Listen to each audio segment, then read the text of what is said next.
这款发动机为什么震动小呢？大家看一下，它采用的是双平衡轴设计，这边一根，然后这边还一根。这玩意要是放弃舒适性，拆掉一根平衡轴，动力还能更强。来看一下这个瓦片，这个瓦片我有点搞不懂啊，它居然用的是铝基的瓦，凯达的，我是百思不得其解，怎么会用铝基瓦呢？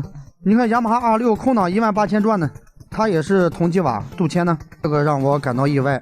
突然明白它的基底壳为什么设计那么深了。这个同基瓦比铝基瓦好，应该没人去质疑吧？你们看四缸机哪有敢用这个铝基瓦？